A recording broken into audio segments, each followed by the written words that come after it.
Okay, so once again po, let's all stand up once again. Tayo po minsan pa tumayo. Let's continue to declare who we are in Christ. It's very, very important for us na patuloy po natin deklara kung gaano tayo pinagpala. Hindi dahil sa ating galing, hindi dahil sa ating talino, hindi dahil sa cute ka o maganda ka o whatever na trabaho meron ka, tayo ay pinagpala dahil kay Kristo lamang. Amen? So once again, let's continue to declare who we are in Christ. In Christ, I am blessed with every spiritual blessings in the heavenly places. In Christ, I am blessed with the fullness of God's grace. In Christ, I am blessed with peace that surpasses all understanding. In Christ, I am blessed with the assurance of eternal life. In Christ, I am blessed with the righteousness of God. In Christ, I am blessed with the Holy Spirit as my guide and my helper. In Christ, I am blessed with victory over sin and death. In Christ, I am blessed with the ability to do all things through Him who gives me strength. In Christ, I am blessed with wisdom, knowledge, and understanding. Today, I'm going to receive the seed of the Word of God. My heart is prepared, my mind will be renewed, and my life will never be the same. I will get stronger, wiser, and better to live a life of victory, success, and significance, all for God's glory. Father God, once again, we just want to thank you for the wonderful evening na kami pinagbuklod mo muli, Panginoon, sa lugar na ito, ikaw ay puri sambahin sa Espiritu katotohanan lamang. Muli, Panginoon, buksan mo ang puso't isipan ng bawat sa puso amin upang matamnan ng iyong mapagpalang salita. At hayaan mo na ako ay gamitin mo, O Lord. Use me mightily, Lord God. Just your mouthpiece to share your word tonight. Lord, we honor you, we love you. In Jesus' name we pray. Amen and amen and amen. Sige po, we can all be seated in the presence of God. Okay, so basahin ko lamang po sa James chapter 1 verses. Sabi ito, consider it pure joy, my brothers and sisters, whenever you face trials of many kinds. Sino po dito yung may mga pinagdaraanan? Okay, hindi po ba?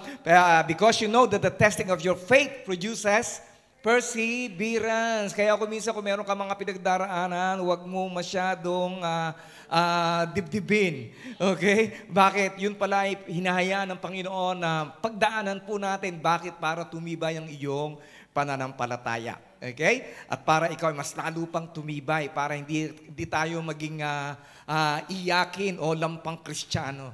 Okay? Amen. Sabi ito, let perseverance finish its work so that you may be what?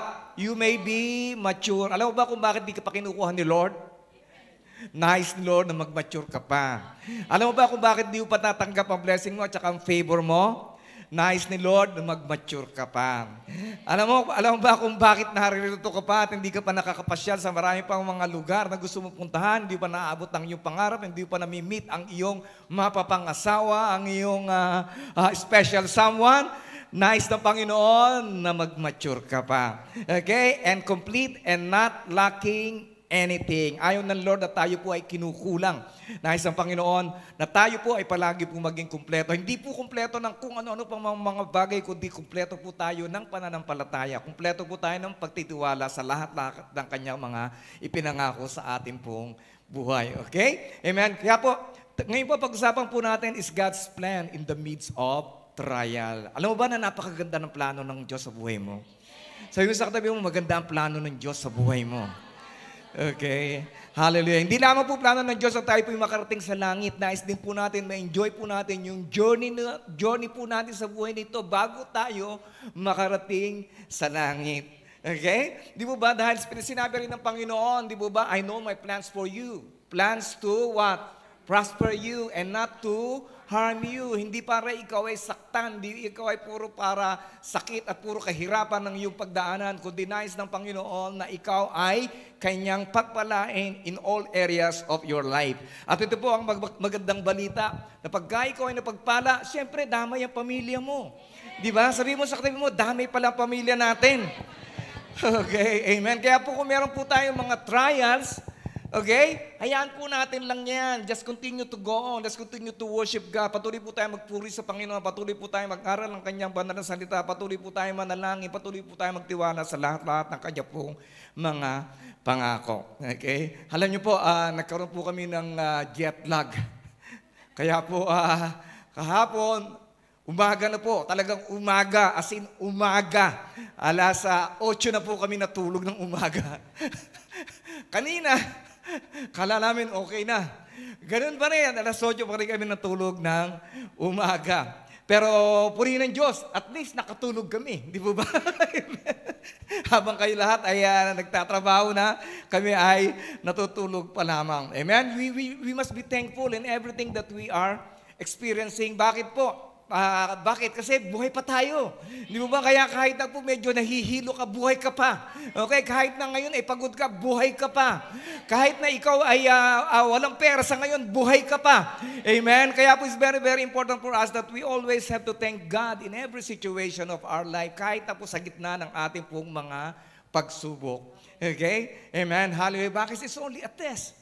Pagsubok lang naman yan eh. Yung pagsubok lang yan, pasasalamatan mo ba siya kung ikaw ay merong mga pagsubok na pinagdaraanan o pasasalamatan mo lamang siya pagka maganda ang buhay?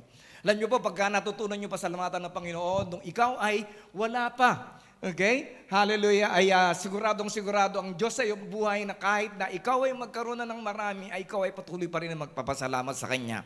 Amen? Na kahit na saang level kanyang dali ng buhay, ikaw ay patuloy na magpapasalamat. Okay?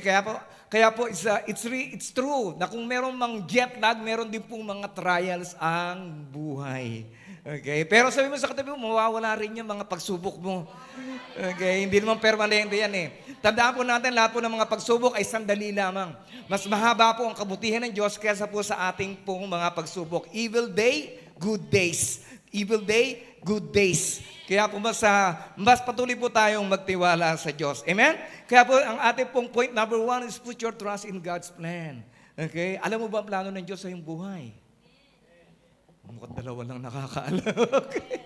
Amen? Dito, alam niyo po ba ang plano ng Diyos sa inyo pong buhay? Okay? Kaya niya po tayo binigyan po ng plan book. Ang Bible is God's plan book in our life.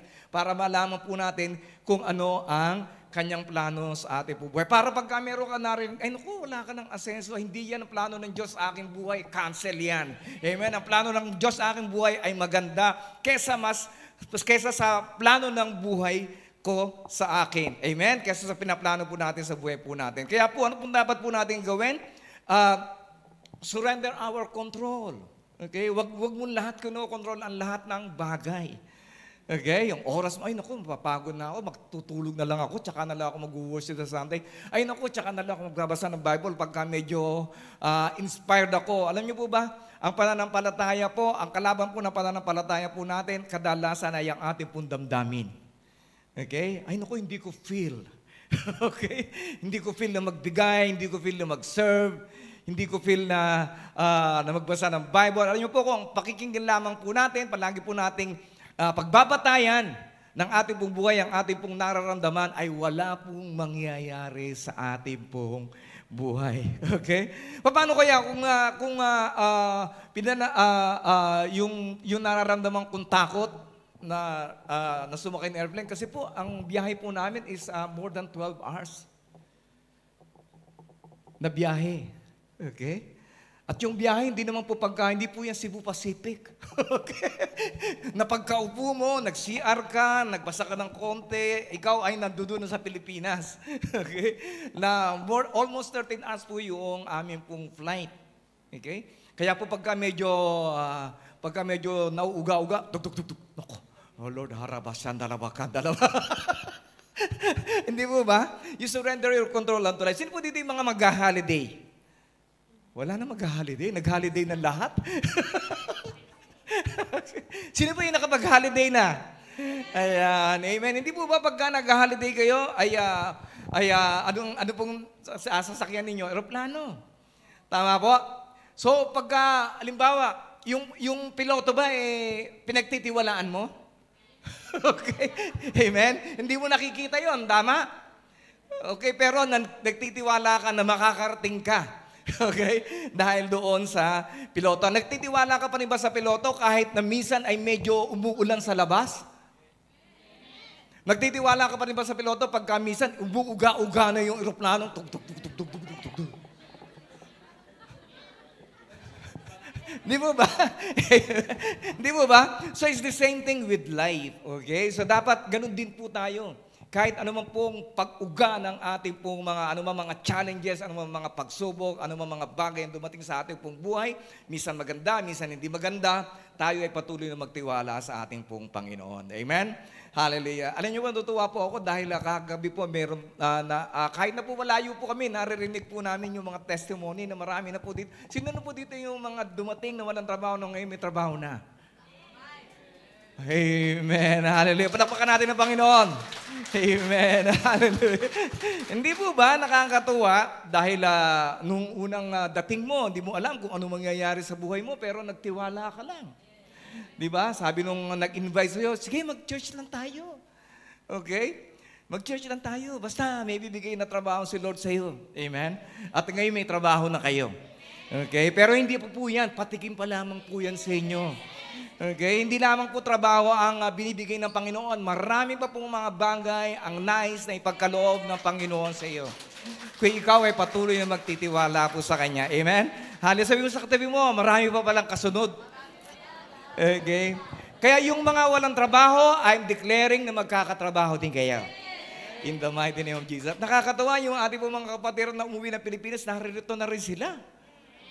Amen? Si Andre nandito na. Buntis na. Yung misis niya. Hindi, medyo tumaba na masaya sa buhay pag-aasawa. Okay, kaya po nakakatuwa po ang Panginoon. So just surrender our control unto Him. Marami po mga bagay na hindi po natin makokontrol sa ating pong buhay. Kaya po, napakahalaga. Alam niyo po, nung nagpunta po kami sa may Bergens. Bergens po is a part of Norway. Okay? Bergen, part po ng Norway. So, plano po namin, magte-train po kami papuntang Bergen hanggang Oslo. 7 hours po yung biyahe ng train. So, tuwan-tuwa kami. Tulog tayo ng maaga para bukas punta tayo ng maaga sa train station. So, pagdating po namin sa train station, pagbasa po namin, si Jay kasi yung aming pong guide Canceled. Yung aming pong biyahe. So, siyempre, bilang pastor, di po ba? So, wala ka lang magagawa. Ibig sabihin, we have a God na dapat ay tayo patuloy manalangin, di po ba? So, tayo na kagad ako, lumayo na ako. Harabasan, talabakan. So, nanalangin na po ako habang si Sister Stella, doon po, nagbabantay po na aming pong baggage. Lord, ano po, give us the wisdom, ano po yung aming pong gagawin. So, marami po na po kami naisip namin, magpapabukas lang tayo alis. Saan natin gagamit, dalhin yung gamit natin, mag-check-in ba tayo uli sa hotel. Pero purihin ng Diyos, ang Diyos ay bibigay talaga ng karunungan. Amen? Hallelujah. At nabigyan po kami ng wisdom na kami po ay mag-take na lang ng plane. Kasi po, malakas pong ulan. Hindi lamang po sa Pilipinas malakas ang ulan, maging doon po sa Norway ay nagbaha po sa Riles. Kaya po, hindi po ba napakabuti ng Panginoon, hindi yung nasa biyahe kami, tsaka nagbaha. Kundi na-stuck po kami doon sa gitna. Kaya po, palagi po natin tignan ang magandang bagay sa anumang mga pangit na sitwasyon na nangyayari sa ating pong buhay. Amen? Hallelujah. At kung meron mang pangit, sandali lang po yan ay lilipas din. Okay? Hallelujah. Praise God. Kaya po, sa buhay po, merong ligaya, merong kalungkutan, merong tagumpay, at meron din naman pong failure. Pero sa mga oras na mga pagsubok, mga kapatid, tandaan po natin, sinusubok lang ang ating pong pananampalataya. Okay? Amen? Kaya magtiwala po tayo sa Kanya pong gabay, magtiwala po tayo sa comforts na binibigay ng Banal na Santong Espiritu, magtiwala po tayo sa Kanya mga pangako at patuloy po tayong umasa. Okay? That God is in control of our situation. Okay? Then number 2 po, seek God's guidance. Hanapin po natin palagi ang gabay ng ating pong Panginoon. Okay? So, yun nga po, hinanap po namin ang gabay ng Panginoon and then we enjoy the trip. Kasi po, sandali lang lang Kung kami magte-train, 7 hours. Okay? At ang mahal pa. So, nangyari, na-cancel, na-refund po namin. At nakakatuwa po doon sa sa Norway, sa Bergen. Bakit po? Kasi po napakaayos ng pila. Okay. Hindi po katulad nung napapanood po natin sa China, hindi po ba pagka meron kinancel pa, di ba nagkakagulo na, gusto mo sila yung mauuna. Hindi po ba? Doon talagang very disciplined, diretso. Pagka dating mo doon, nakangiti pa yung sasalubong sa'yo, sabihin ko, ibabalik na lamang sa credit card ninyo. Okay? So very cool po yung mga tao. Okay? And then nakakatuwa po noon, kaya naman po pala na-cancel yung aming pong biyahe para kami ay makatipid ng... Bakit gusto mong punasan yung ulo ko? Mari? Ako na lang. Okay.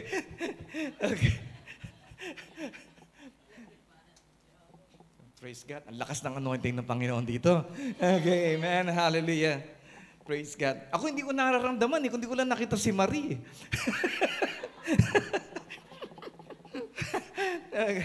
Okay, amen. Kaya po, pag meron ka pinagdaraanan, just continue to pray.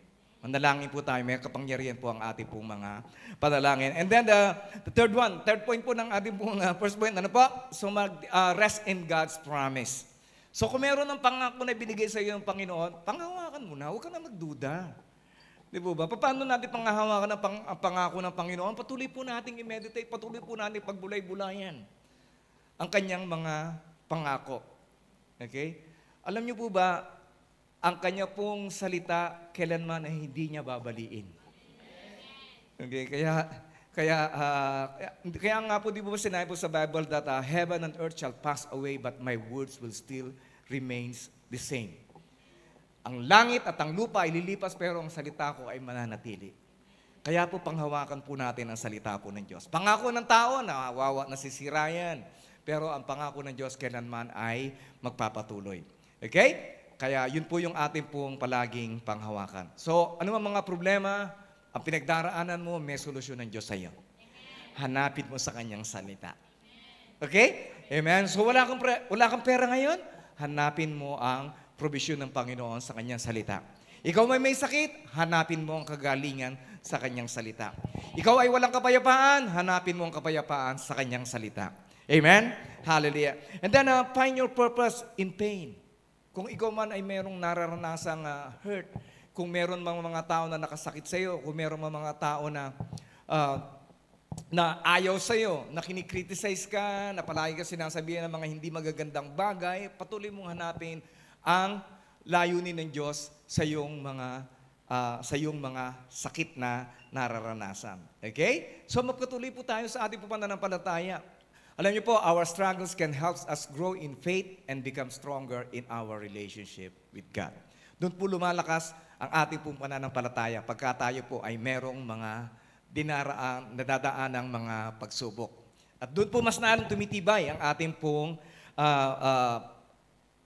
pong relationship sa ating pong Diyos. Yung pagka minsan naranasan mo na iniiwan ka na kahit na ng best friend mo, meron kang mga pinagdaanan na wala namang tumulong sa iyo, yung tinulungan mo noon, hindi ka na naalala, pero ang Diyos kahit kailanman ay hindi ka makakalimutan. Ikaw ay palaging nasa laman ng kanyang isipan, ikaw ay palaging nasa laman ng kanyang puso. Okay? Amen? And then, alam niyo po ba yung kandila? A candle loses nothing. Kung ikaw ay magsisindi uli ng isa pa. Okay? Alam niyo, di po ba naranasan po natin yun every time that we are having a Christmas candle light? Hindi po ba sinisindihan po natin ng kandila? Nabawasan ba yung kandila ninyo? Hindi. Hindi po ba? Pero nakadagdag pa ng liwanag doon sa iba as we light each other's candles. So it's the same thing with us. Pagka ikaw ay nakakaranas ng mga pagsubok, try to find someone and comfort them. Okay? Alam niyo po, yung comfort ay binibigay mo sa kanila, ay babalik din sa iyo. Pagka ikaw ay tumulong sa iba, yung tulong na yon ay babalik din uli sa iyo. Amen. Hallelujah. Because that is how the kingdom of God works. Yun ang prinsipyo ng kaharian ng Diyos. Hindi man po natin lubusang maunawaan. Pero gawin na lamang po natin. Okay? At siguradong yun ay magbubunga ng maganda sa ating pong buhay. And then, glorify God. Alam niyo ba si Apostle Paul during the time na siya po ay nasa kulungan, when he was in exile, sabi po niya, rejoice in the Lord always. Again, I say rejoice. Sabi niyo, magalak sa Panginoon, palagi kang magalak sa ating po Panginoon. Paano masasabi yun ng isang tao na kung saan, tayo kaya masasabi pa rin po kaya natin yun, siya po ay bibitayin na. Naghihintay na lamang po siya ng bitay sa loob ng kulungan. Pero ang palagi pa rin po niya sinasabi, tayo ay magalak sa Diyos palagi. Amen? Kaya sabi mo palagi sa katabi mo, kaya dapat magalak ka, hoy. Okay, amen.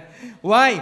Sabi niya, while awaiting his death penalty, hindi po ba? Just imagine, nakakulong ka na, wala ka namang ginawang masama, pero patuloy pa rin po siyang nagagalak. Bakit? Alam niya kung saan siya pupunta. Alam niya na maganda ang plano ng Diyos sa kanya pong buhay. Amen? And then lastly po, persevere in hope. Patuloy po tayong maging matibay sa ating pong pag-asa. In 2 Corinthians, sabi dito, for our light and momentary troubles are achieving for us an eternal glory that far outweighs them all. Kaya po yung mga pinagdaraanan po, ibig sabihin, magaang lamang po yan. Gaang lang po yan. Kahit na po doon sa Norway, meron po kami nakikita na mga namumulot po ng kahit na po pala maganda at maganda ang kutis. Minsan ay meron pa rin pong mga mahirap na nangunguha ng mga bottles, mga lata sa mga basura. So kanina, ang anak ko kasi, after our trip, nandoon na po siya uli sa Korea ngayon. Nagbakasyon na uli. Okay.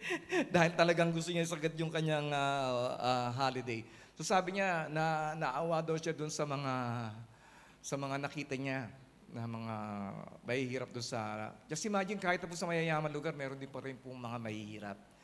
Sabi ko sa kanya, anak, hindi ka pa nakarating sa Pilipinas. Kung makarating ka sa Pilipinas, na minsan, yung pong mga bata, di po ba, namumulot sa mga basurahan. Di po ba? Kaya po, every time that we will be seeing those people na medyo angat po tayo, we must be very grateful. Di po ba? Kaya yung pinagdaraanan mo, maliit pa lang yan. Di ba? May sakit ka ngayon, hindi pa grabe yan. Gagaling ka. Okay? Kung meron ka mga pangarap na hindi pa naaabot, maghintay ka lang. Darating din yan. Okay? Hallelujah. And sabi dito, momentary troubles. Pagka sinabi po momentary troubles ay sandali lamang. Okay? Alam niyo po, doon po sa may Copenhagen, Denmark, uso po din pagbibisikleta. Nagbisikleta kami ni Sister Estela. Okay? Malalaki po kasi yung daan doon sa Denmark. So, naengganyo kami. Uy, lahat dito nagbibisikleta. Okay. Nakalimutan namin yung edad namin. At nakalimutan niya na matagal na rin pala siya hindi nagbabike. So, more than 30 years, right? Okay, kaya sunakit yung kanya mga hita at merong lugar na iniwan ko na saan. Dad, dito na lang ako, Dad. Kasi po, nagbisikleta po kami. Gusto po namin puntahan yung Hillsong sa Copenhagen. Pero malayo po pala.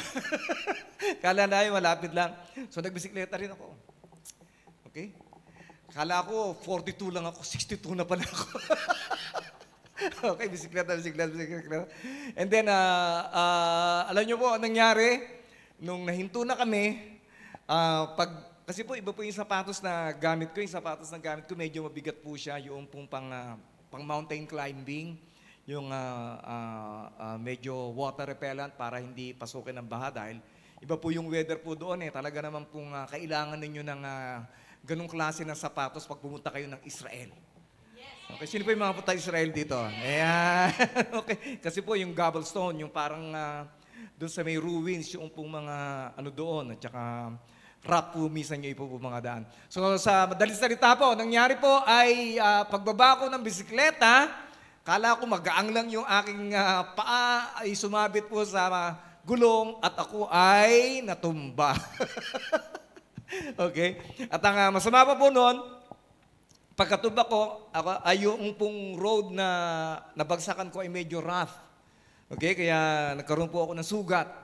So, 3 sugat ang aking pong sa kamay. Okay, so, purihin ng Diyos. Purihin ng Diyos. Alam niyo po, naramdaman ko na parang bumaliktad yung 3 daliri ko. Kaya nung pag-ahon ko, ginagano ko yung daliri ko. Praise God, at hindi pa pala bali, okay? So, purihin ng Diyos, God is our protection. Amen? Although na nasugatan ako, pero purihin ng Diyos, hallelujah, pagka ikaw ay may sugat, pagka ikaw ay nakaranas ng ibang mga sakit sa iyong, sa iyong sarili, hallelujah, gagaling din yan. Kaya pagdating po namin dito, magaling na po yung aking pong sugat. Hallelujah, by the goodness of God. Amen? At isa pa pong nakakatuwang bagay, alam nyo po, sa aming pong pagbibiyahe, iba't iba po yung aming pong season. Merong, minsan mainit, minsan malamig. Kasi po, we've been to 6 cities eh. Nagpunta po kami sa Finland, and then sa Estonia, sa sa Sweden. Sa Sweden, 2 lugar po din po pinuntahan po namin sa Sweden. Isa po sa Stockholm at saka sa, ano ba yan? Bergen sa Oslo. Ayun, sa Gothenburg. Kala ko lugar ni Batman yun, Gothenburg. Yung ba yung lugar ni Batman? Hindi. Okay, so purihin ng Diyos at God protect us. Hindi po kami sinipon, hindi po kami inubo. Okay? Hallelujah. Dito pa nga kami inubo. Sabi ko, iba talaga yung weather doon. Hallelujah. Kaya purihin ang ating po Panginoon. Our light and momentary troubles are achieving for us eternal glory that far outweighs them all. Mas matindi po ang biyaya ng Diyos sa ating pong mga buhay. Kaya po pagka meron tayong pinagdadaanan, just continue to remember God's faithfulness. Faithful siya noon sa iyo. Nung kadarating mo pa lamang ng Macau, alalahanin mo palagi yun. Natapat siya. Inalagaan kanya, iningatan kanya, binigyan kanya ng trabaho, iningatan niya ang iyong pamilya habang ikaw ay naririto. Diba? Hanggang sa mga sandaling ito, ikaw ay patuloy niyang iniingatan. Kaya patuloy po nating, alam niyo po, God is being worshipped. Hindi lamang po sa ating pong pag-awit, mga kapatid. Hindi po lamang sa pagpunta po natin sa church, kundi sa araw-araw ng ating pong buhay, kung patuloy po nating aalalahanin ang kanyang katapatan. Doon po siya nabibigyan ng higit na kaluwalhatian. Amen? Hallelujah. Kahit na po saan ka makarating, kahit na anong lugar, kahit na anong yung pagdaraanan, ay patuloy mong alalahanin ang katapatan ng Diyos sa iyong buhay. Amen? Hallelujah. Just continue to remember the faithfulness of God in your life. Okay? Kasi po, given po yan, alam mo po, meron pong kadalasan po na sinasabi po ng mga ateista, sabi niya ganun, kung talagang may Diyos, bakit ganyan? Bakit may gera? Bakit may mga abortion? Bakit may mga nagkakasakit ng cancer? Bakit nagkaroon ng COVID? Bakit maraming mga naghihirap? Bakit maraming nawawalan ng trabaho? Bakit maraming mga negosyo nalulugi? Bakit may mga bagyo? Bakit may mga earthquakes? Hindi po ba? Ang totoo lang, hindi naman yung kagagawa ng Diyos. Tama po. Kagagawan yun ng tao. Ang ginawa ng Diyos ay paraiso. Tama? Na kung saan walang kamatayan, hindi ka nga magugutom Hindi ka mauuhaw. God has created a paradise. Pero ano pong ginawa ng tao? Sinira po ng tao. Kaya po hindi po natin po pwedeng ibalik sa Diyos ang anumang mga pinagdaraanan po natin. Ito po ay maaaring kagagawan natin o maaaring kagagawan ng kalikasan na atin din naman pong sinira.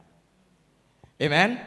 Okay, so praise God. So just continue to remember God's faithfulness in your life. Alam niyo po, wala po tayong karapatan na sisihin ng Diyos sa anumang sitwasyon na nangyayari sa ating buhay. Wala po tayong karapatan. Parang sabi nga, hindi po pwedeng sisihin ng isang banga ang gumawa po sa kanya. Apat yung banga o yung base. Hindi po pwedeng sisihin niya yung kanyang gumawa sa kanya. So it's the same thing with our life. We don't have any right to point unto God na siya yung may pagkakamali. God is a perfect God. Amen. And He is, at ang nais lang niya sa ating bubuhay ay pawang magaganda lamang. Okay? And then second to the last, trust in God's timing. Okay? Okay? Kalendar po natin, hindi po pareho ng kalendaryo ng Diyos. Hindi po pwedeng nagtanim ka ngayon, bukas sa ani ka na. Sometimes it takes years. Tama? Pag nagtanim ka ba, nakikita mo ba na tumutubo? Hindi naman Maghihintay ka ng panahon. Binigyan mo ng panalangin. Binigyan mo ng pananampalataya. Okay? Kaya magtiwala lamang po tayo sa oras po ng Diyos. Iba po ang orasan po niya sa orasan ng bawat po sa atin. So, kung ikaw may sakit, naghihintay ka ng kagalingan, trust God's timing. Kung ikaw man may mga pangarap, hindi pa rin natutupad, trust God's timing. Amen? Kung hinihintay mo yung special someone mo, trust God's timing. Kayo mga bata, habang kayo nag-aaral, okay? Wag puro kapahingahan lang, ha? Okay, wag puro games. Okay, amen? So dapat kayo ay mag-Bible study, ha? Okay. Okay, amen? Hallelujah. Praise God. Kaya magpatuloy lamang po tayo magtiwala sa orasan po ng Diyos. Wag po natin siya madaliin. Alam niyo po, hindi niyo magugustuhan ang pagpapala ng Diyos pagka ito ay hilaw pa. Okay? Mas maganda po ang maranasan po natin pagpapalan ng Diyos na ito ay hinog na. Okay? Para hindi po tayo makatulad doon po sa prodigal son na kung saan natanggap po niya yung kanya pong mana, na kung saan hindi naman po niya kayang i-handle. God will never give you something that you can't handle. God will only give you something that you can manage. Okay? Amen? Hallelujah. Hindi ka bibigyan ng Diyos ng mga bagay na hindi mo kayang i-manage. Bakit? Kaya hindi ka binibigyan ngayon ng mga malalaki. Bakit? Hindi mo pa kayang i-manage. Kaya kinakailangan mo munang mag-mature. And then lastly po, focus on the eternal. Why? Lahat po ng mga bagay ay lilipas. Pero everything that is eternal, it will go on forever and ever and ever and ever. That's why we worship God. Why? Because He is eternal.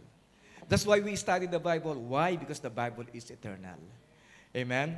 That's why we focus. Kaya nga po binigay po niya is eternal life.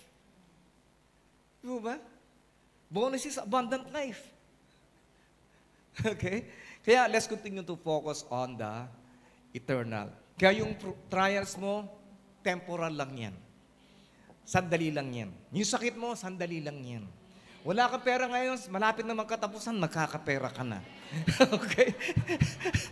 Amen? Hallelujah. Kaya ano po yung, wag po tayo masyado mag-focus doon po sa mga temporary. Patuloy po tayo mag-focus doon po sa eternal. Doon po sa mga bagay na magtatagal. Okay? Amen?